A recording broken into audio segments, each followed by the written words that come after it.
Facing challenges and overcoming setbacks is part of doing business. Whether you have the expertise to survive them or not could mean the difference between success or failure. Welcome to We Are Women, featuring revealing conversations that provide invaluable insights into the success secrets of female masterminds. A must listen for every entrepreneurial woman. Now here's your host, Janine Vosper.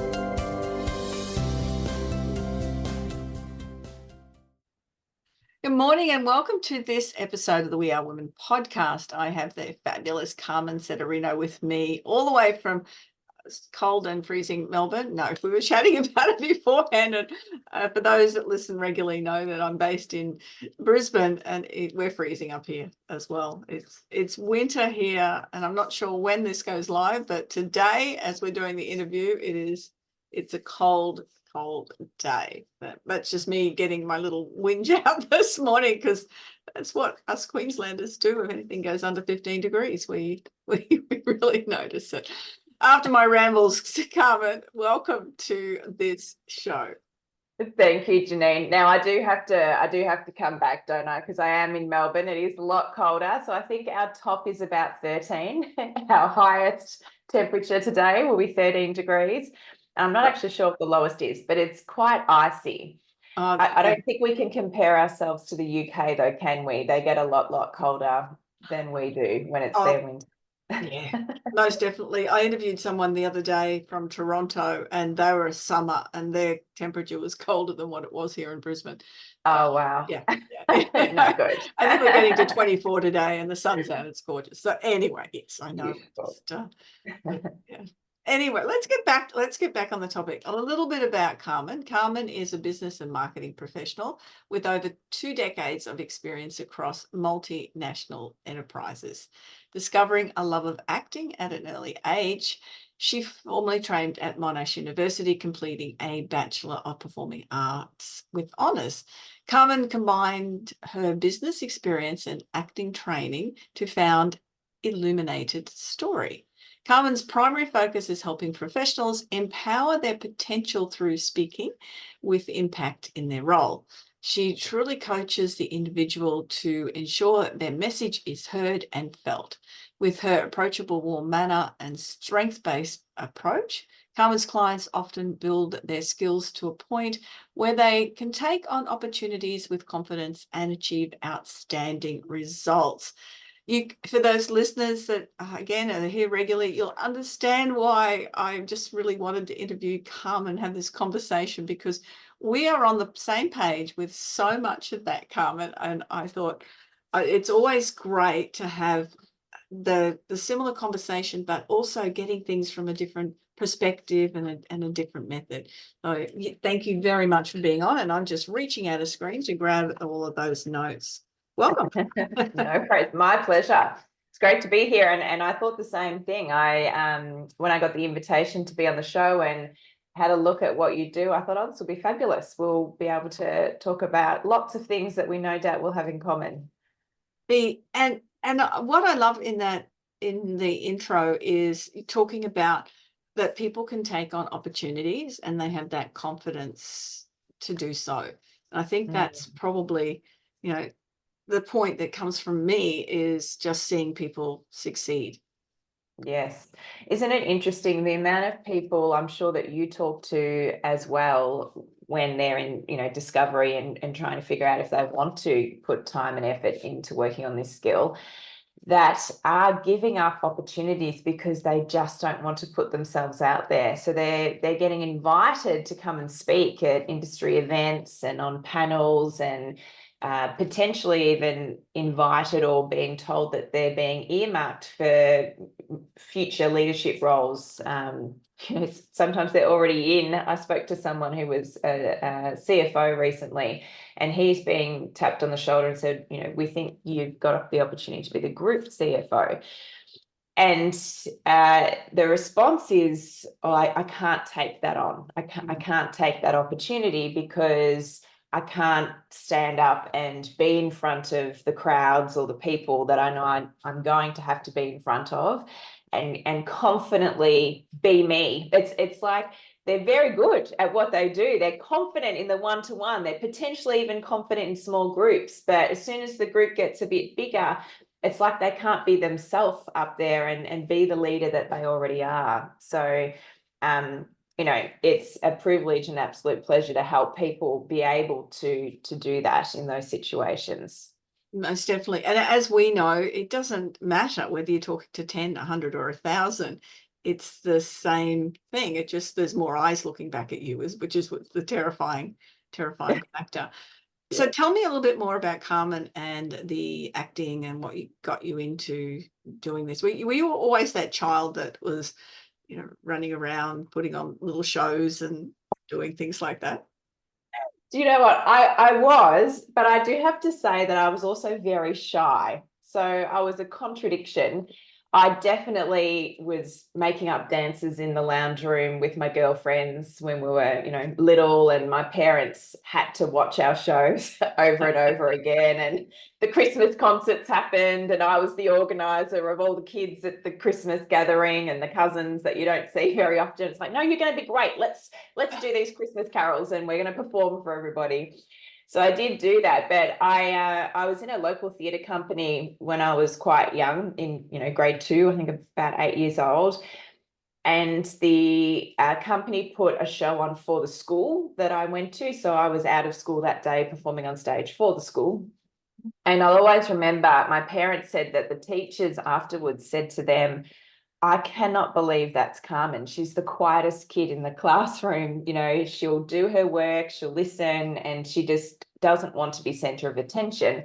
But then she's up on stage playing this big role and, in front of thousands of people. So yes, I loved it. I found a love in that. And for me, because I was playing somebody else up there, it didn't matter that all the eyes were on me. Whereas in the classroom, if they got me to stand up the front, I was quite shy, and I would get through because I had the skill set from learning it in acting. But I didn't love all of the eyes on me in that situation, interestingly enough.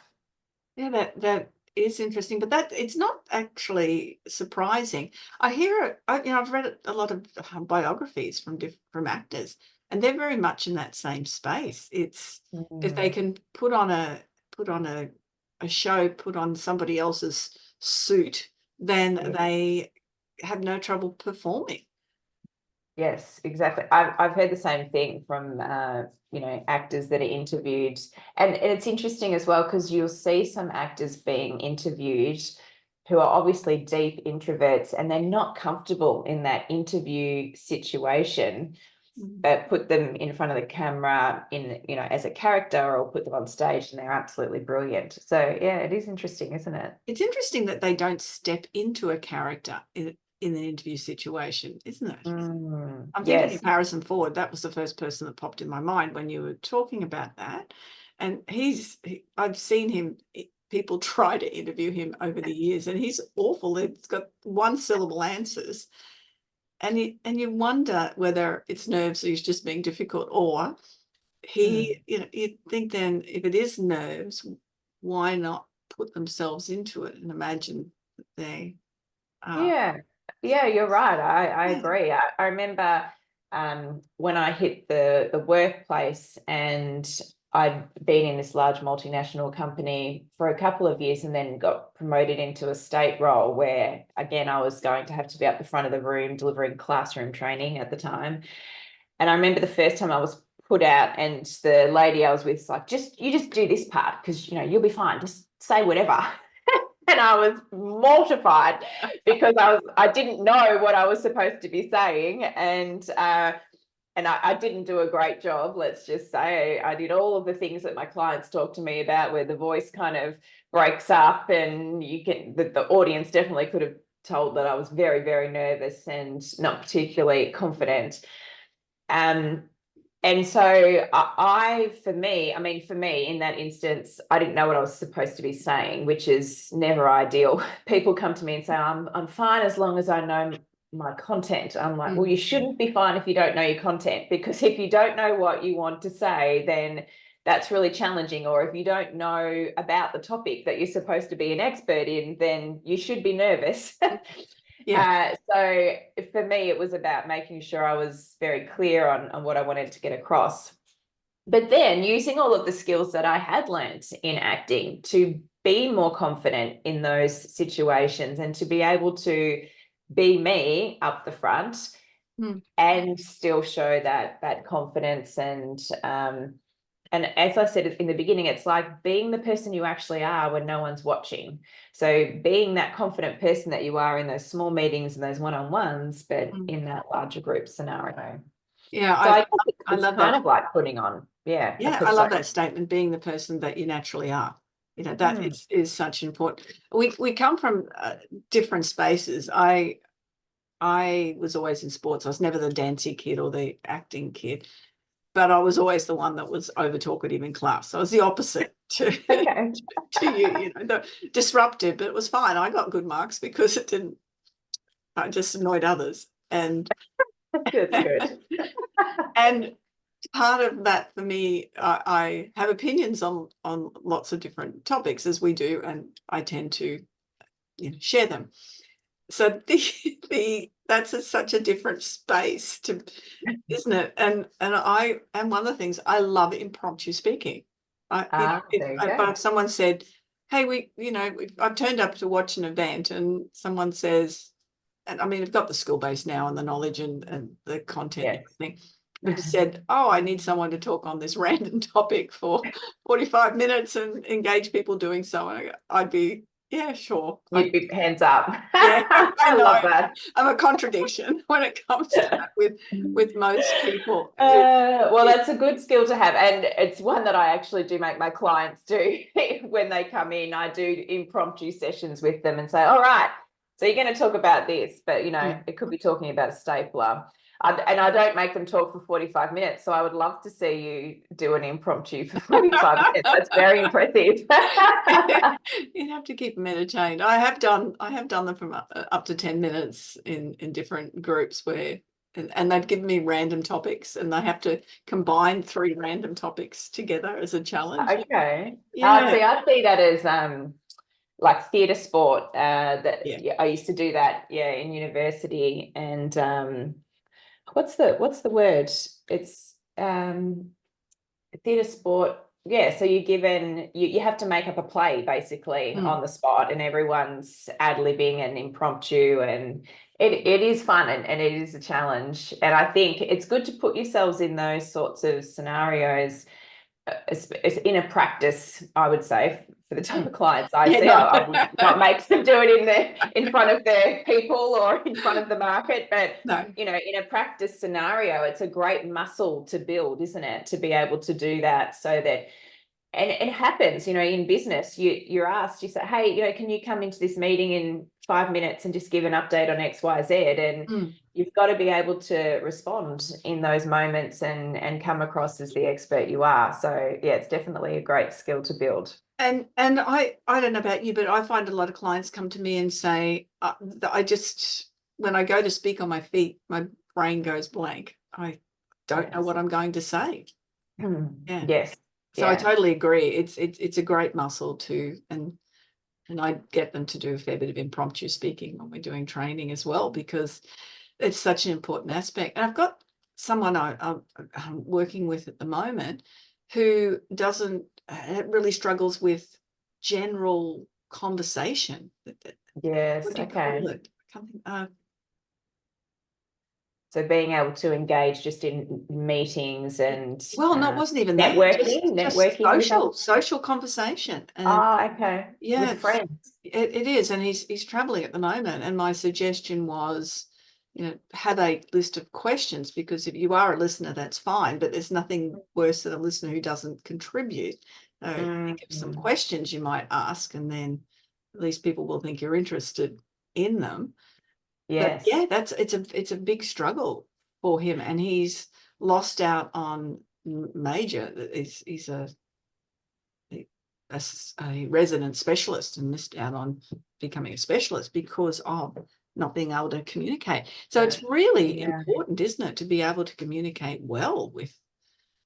on all levels. Yes, it is. It's so important. And you'll even see, and I've had, so sometimes I go in and work with corporate groups as well, and you'll have people within the group comment that sometimes they'll say, I didn't really want to come to this session, and I'm so glad I did. And I do recognize how important this skill is, because I've seen people get promoted above me who I know I'm better than. Yeah. Who I know I'm better than, but they are just a good speaker. They can, they can engage with people, and at all levels, as you said, it's the chit chat in the hallways. It's going out to potentially a network. If it's a large company, you have to go visit maybe stores or branches, and being able to walk through a very large office and just say hello to different people, and all the way up to actually formally addressing the group and speaking. I remember in the large business I worked for, there was one of our senior leaders. He would be so focused. So once you got to know him, you realized that he was just so focused. But if you didn't know him very well, or if you're a junior, you'd walk down a hallway with him and he wouldn't acknowledge you at all. So he'd just walk straight past you. And in the end, let's say his name was Paul, it wasn't, but let's say his name was Paul, I'd sort of we'd walk past and I'd say, hi, Paul, how are you today? And he'd be like, oh, sorry, yes, no, yeah, how are you? But that's because I got to know him and I was senior in the end, so I was very confident to do that. And I'd call it out because I wanted to point out to him that, and I knew others would say, oh, it's really scary when I walk past Paul. Because he doesn't even say hello, he doesn't acknowledge me, he must think this, that, or the other about me. So isn't it interesting also what you're communicating when you're not even saying anything?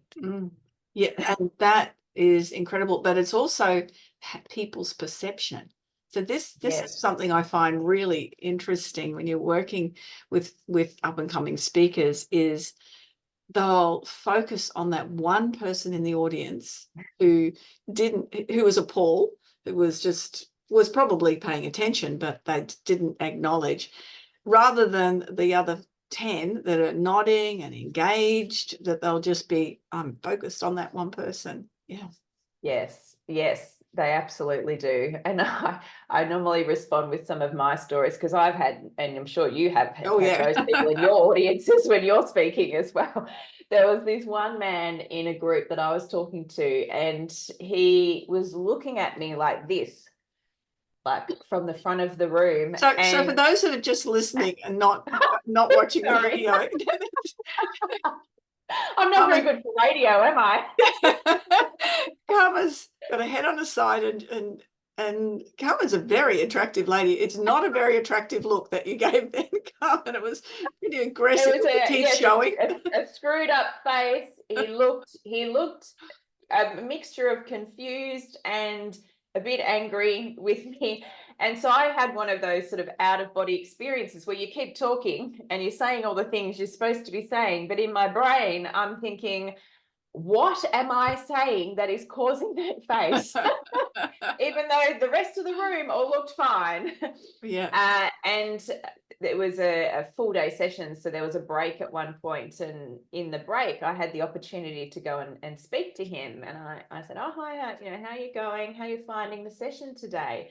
And I'm going to do the face again for those of you who aren't watching and just listening. He said, it's very interesting. And so he had that same face while he said to me something quite positive.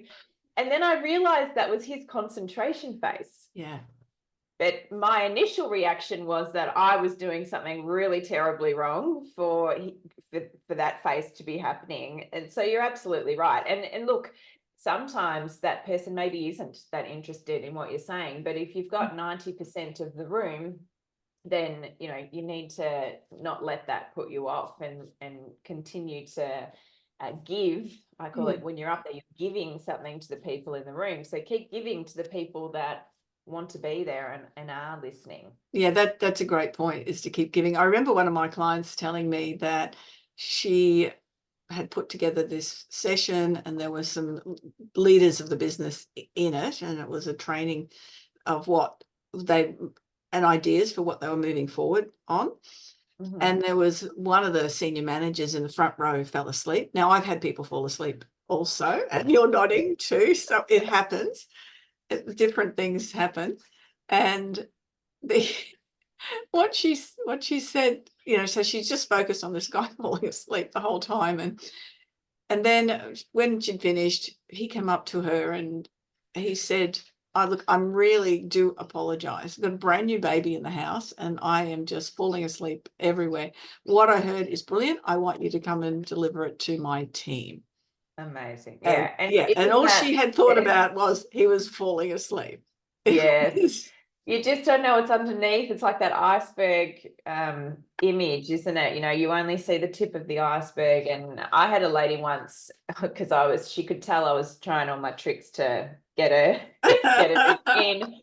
And in the break, she came up to me and she said, "Look, I'm really sorry. I know that I look like I'm not paying attention, but my mum's in hospital. And if this phone rings, I have to leave like right now."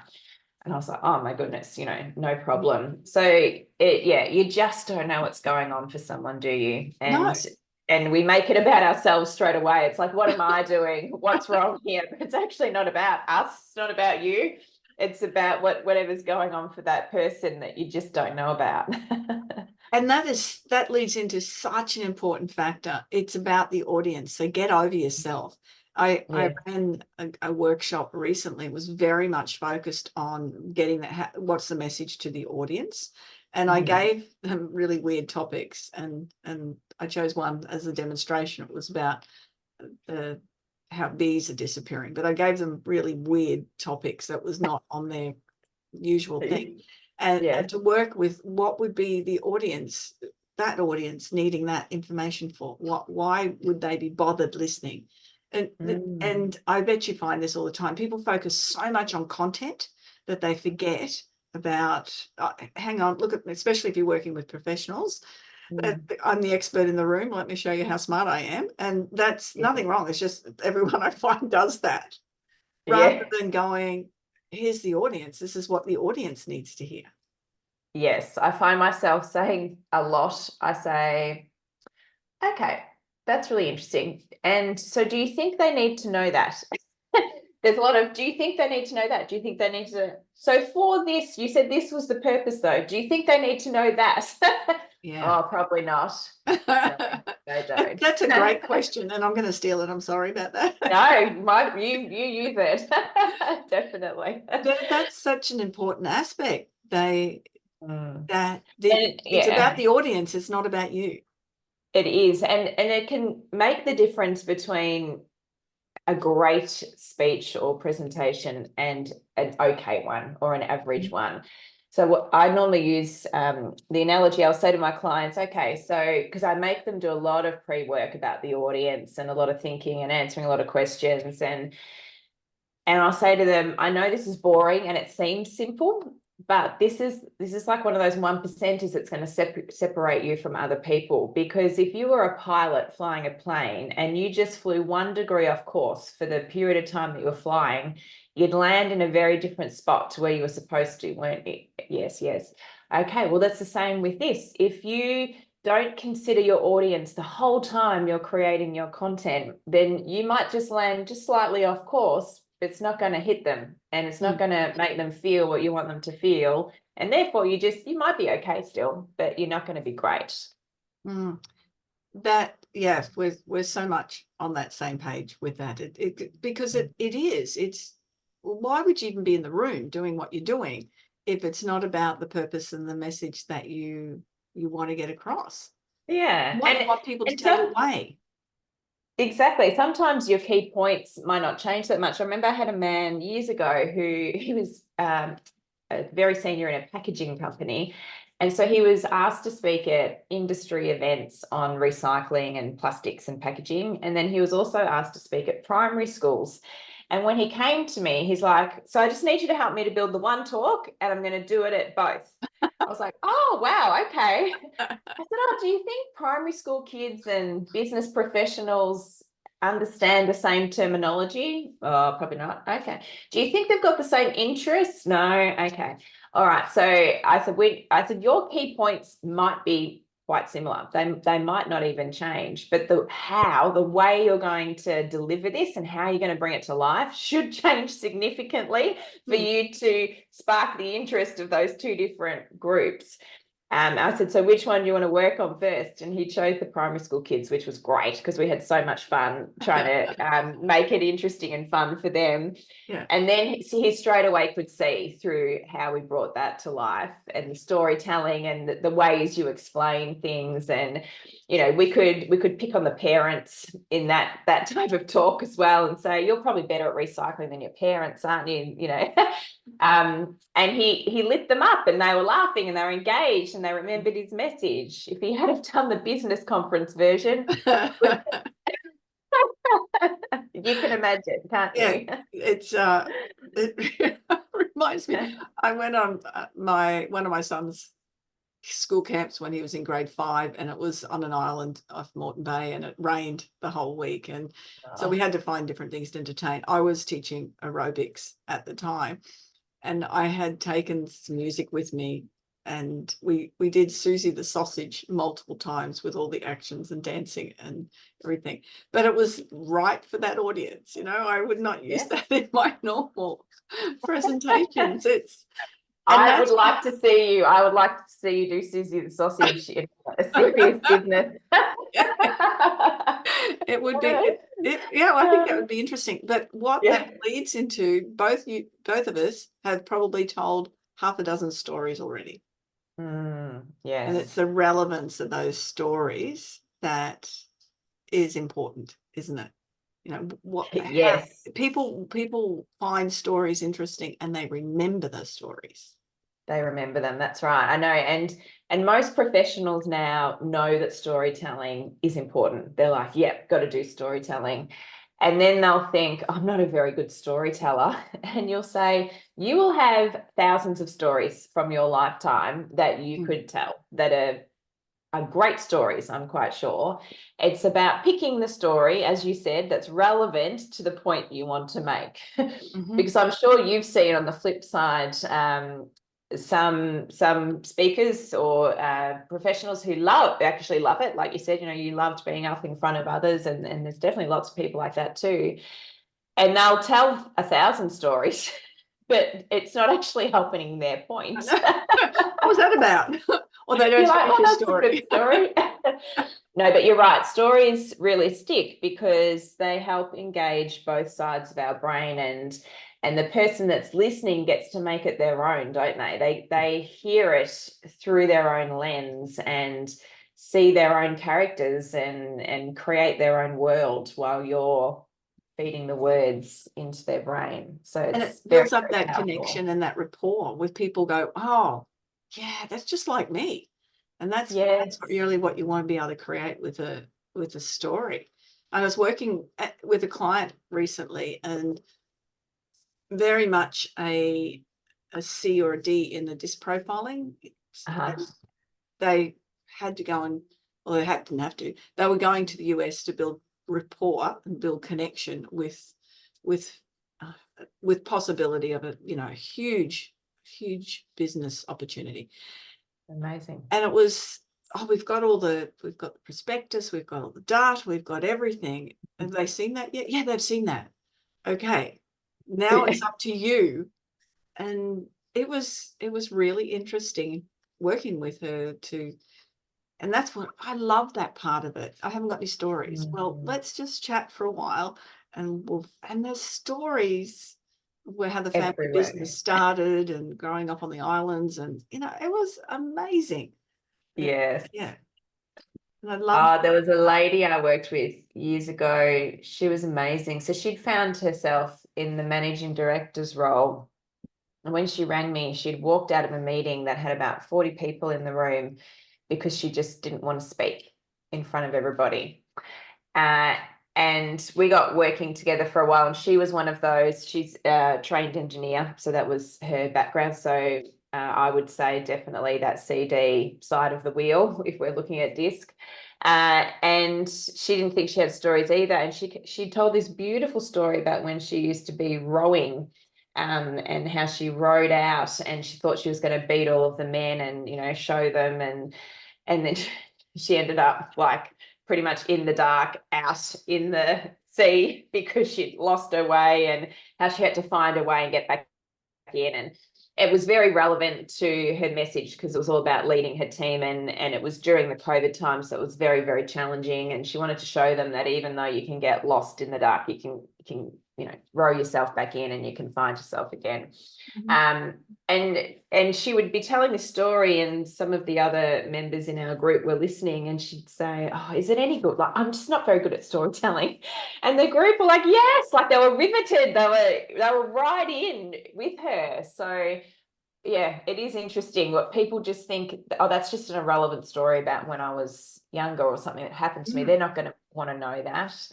And there's so much gold in there, isn't there? Yeah, one of the things that I encourage people to do is just find the story every day in general things. You don't need to have jumped out of a plane and broken all your legs and been years in hospital, and you don't need those sort of stories.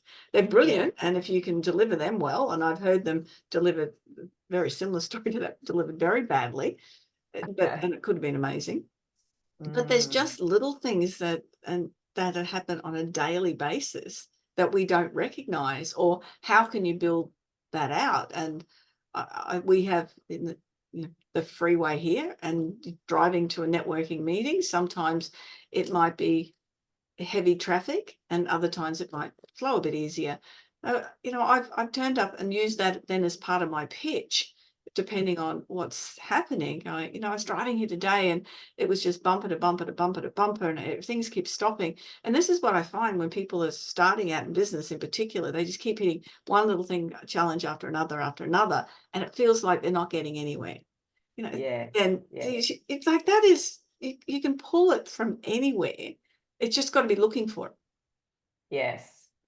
I remember once years ago, I came home from work, and my son had a little play date with a little girl from school, and she left, and he said to me, "Mum, can girls be the captain of a ship?" And I said, "Yeah, of course they can." He's like, "No.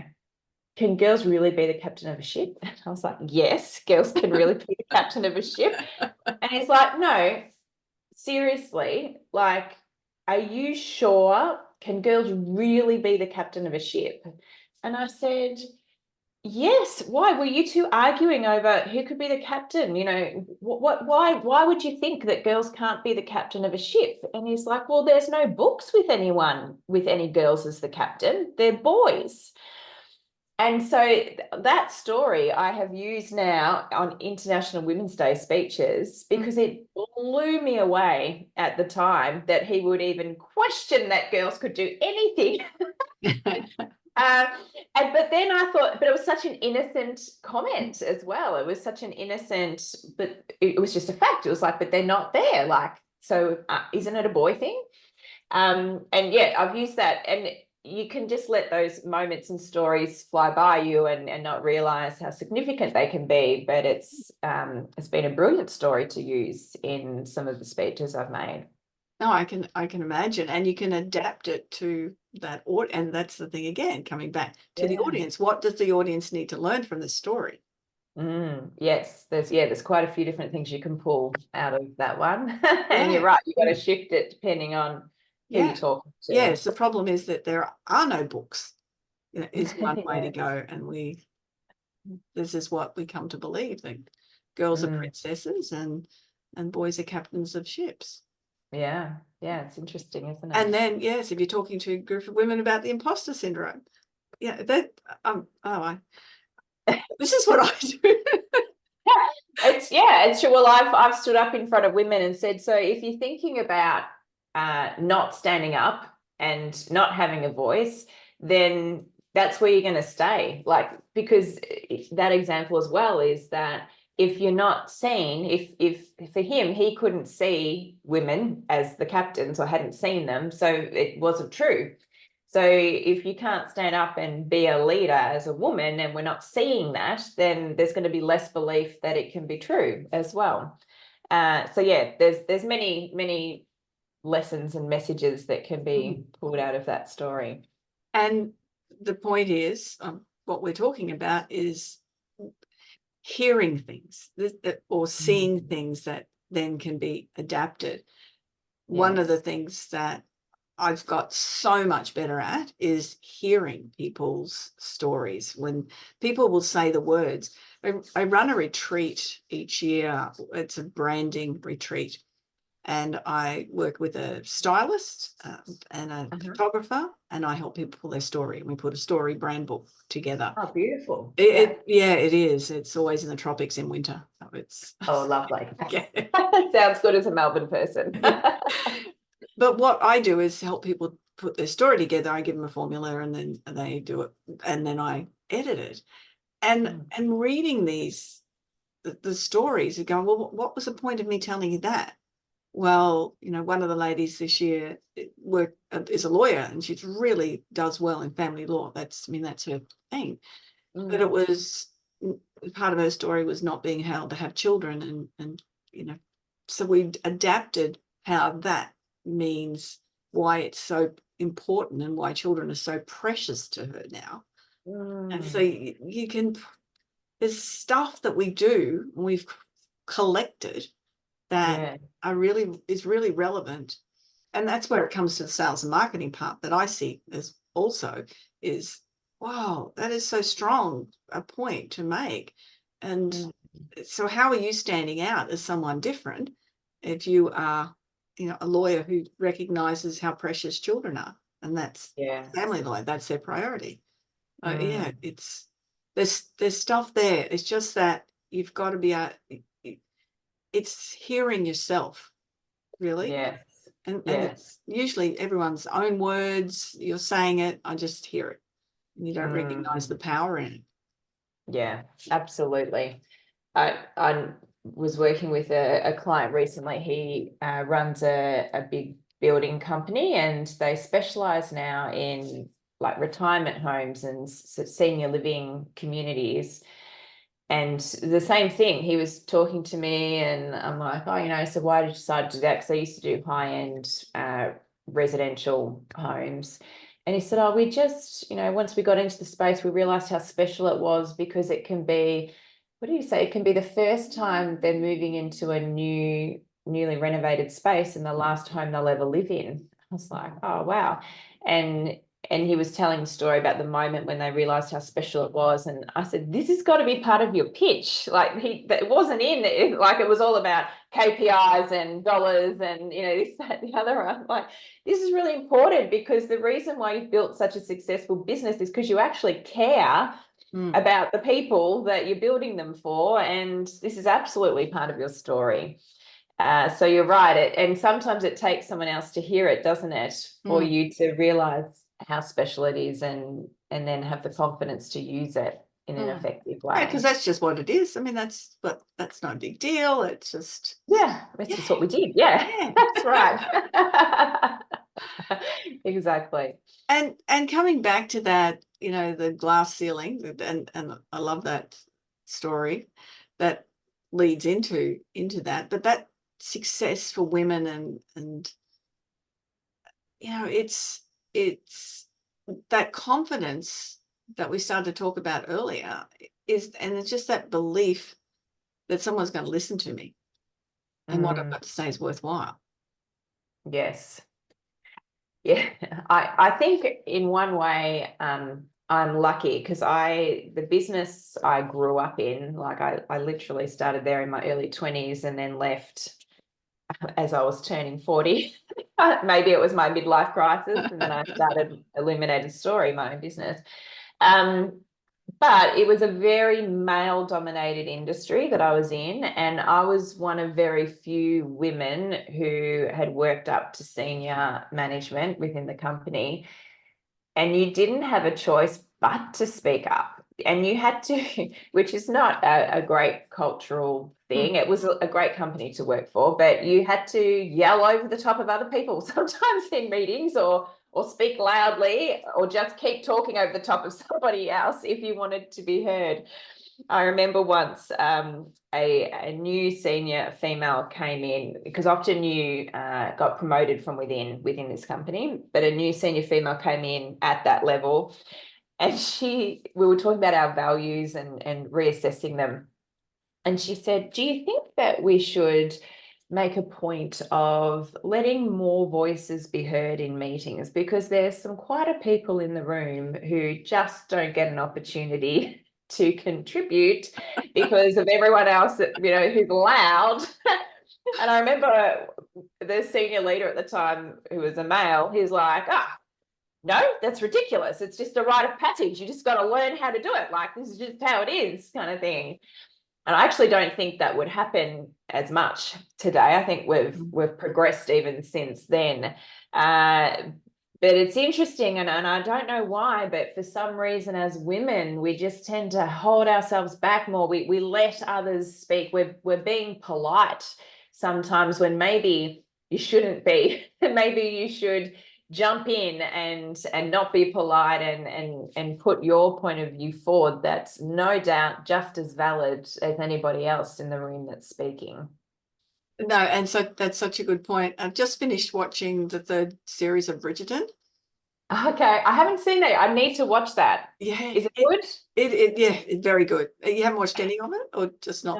No, I haven't, but I need to. I've But seen it's clips on social media. The culture is very much that women don't have a voice, really. And in Right. the 3rd series, there's been this author that's been like a gossip author all the way through. And I won't say much more than that because you haven't watched it. Other people may not have as well. But she gave voice through the publications. She did not have a voice at all, and gave voice through publications. And it was a real shock and offence, and because of the things that she'd written, which were actually facts. They weren't real lies or anything. They were just gossipy facts. Okay. But it was then the how dare that a woman do that also, because it's just that that's a man's role, you know, and all that in that period. And this is the Tom, you know, it's the elites in whatever it's meant to be, England. It's very different than what your expectation of that is, but that's their role, and they're held up just to be married off, really, to find someone to. And so part of that is that's deep-seated in women. It's changing a lot, and we don't have to lose our feminism. Feminism, that's the word. Femininity. Yeah, femininity. And we don't have to lose that. Yes. But we can still have a voice, and that's something big. And that, you know, as I said, I have opinions, and I voice those opinions. But that's another reason I do, is because so many other people go, well, what will people think of me if I say that? Or, yes. Yeah. Yes. And it is interesting what you said about we don't have to lose our femininity, because and I think I absolutely did become more masculine in that organization, because that seemed to be what had to happen for me to be heard. And since starting my own business, I've really noticed that I've really embraced being more feminine again, from, you know, how I dress to just every part of it. And I've had to actually learn not to interrupt people, which sounds awful, because I'd learned that. I'd learned to interrupt and jump in and jump over the top of people. And that obviously doesn't happen in all businesses, but also it's not a good thing for me to do in the role I'm in now. So going into different organizations, I've had to really catch myself at times and think, just be quiet for a moment, Carmen, and then there'll be the opportunity for you to speak. It's not that I'm holding back, it's that it needs to be done differently, and it doesn't need to be as aggressive as potentially it was in the past. So I agree.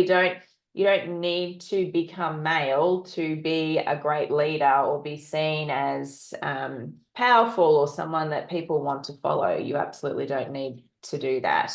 And I do also want to say that I think that great organizations have both men and women in leadership. So I think that blend of both men and women is very important. And when you get either or out of balance, there's challenges in those settings. I agree with that. It's because everyone, but the men and women bring different energy, but Yeah, every individual brings different energy to a space as absolutely. well. And I know, and that's another point as well. And this is a concern for a lot of women. When you have a voice, it challenges others. Yes.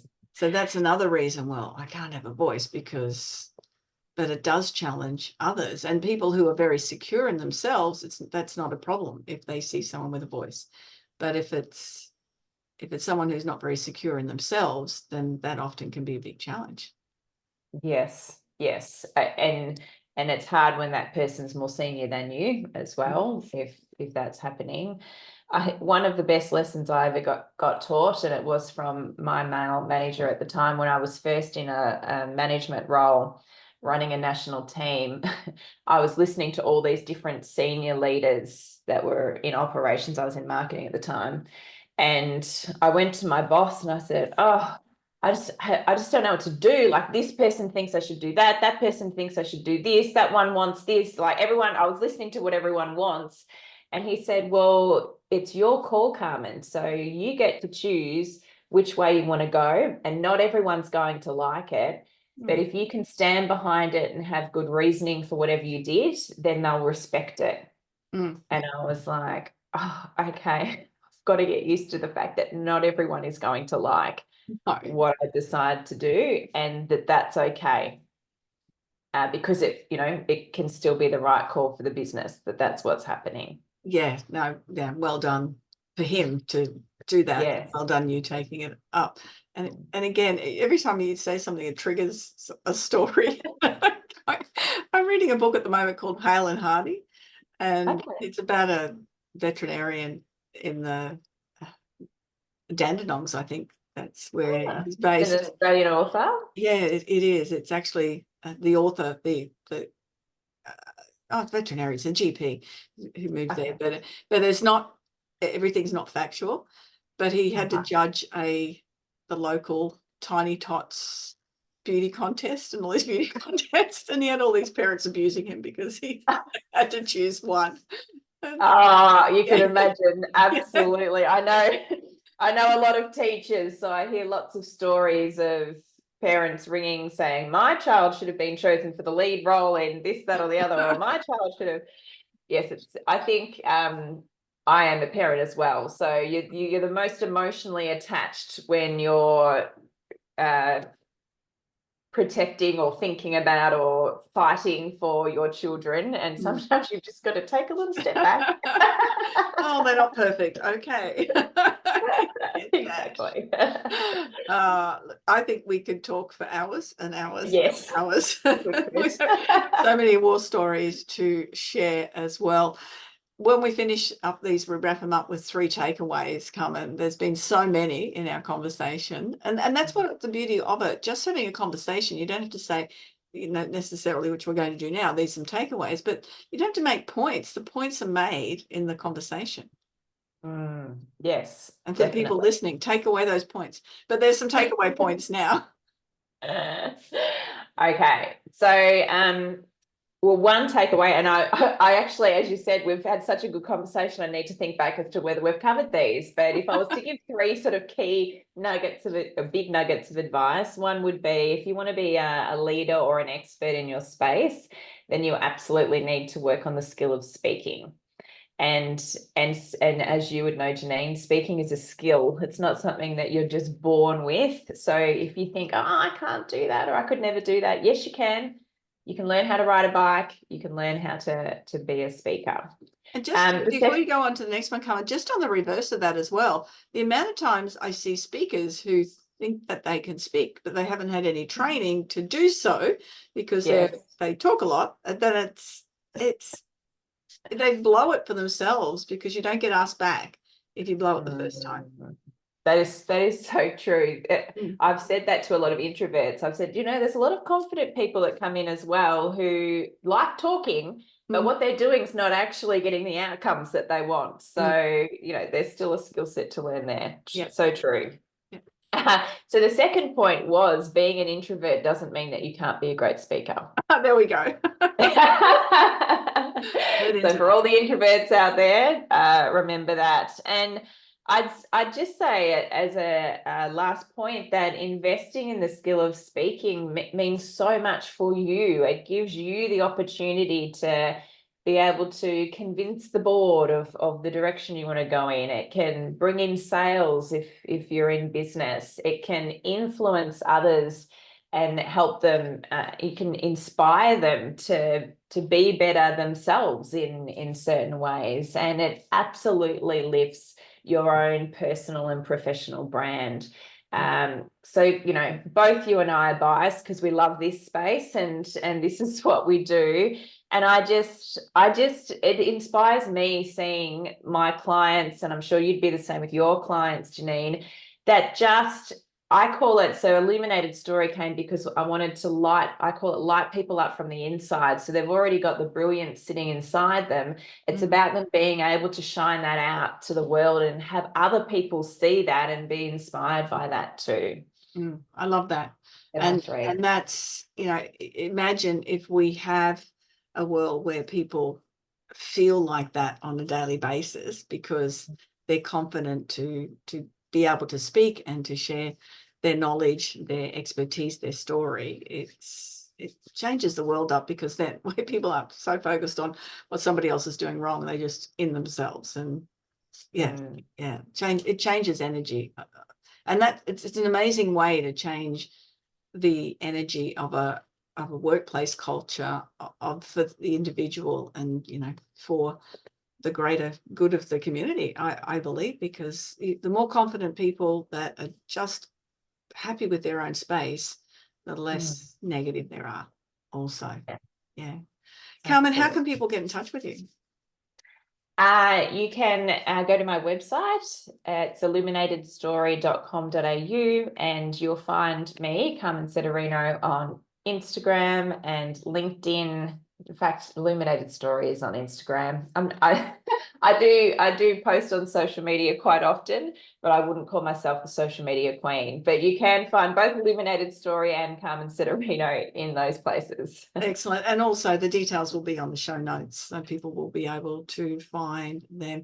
Thank you so much. That was a great way to start. We've recorded this on a Monday morning. I don't know when you're going to be listening to it, but it's a great way to start a Monday and the week. I've thoroughly enjoyed it, Carmen. Absolutely. Me too. Thank you so much for having me on, Janine. You are most welcome. And remember, if you are listening to this wherever you are, and you've got some questions about business or speaking or sales or anything that you're just not sure of, go to janinebosper.com, book a strategy call. If I am not the best person for you, I'll be able to recommend somebody who will be able to help you achieve the results that you want. Have a fantastic day wherever you are in the world. And thank you for joining me on this episode of the We Are Women podcast. Bye-bye for now.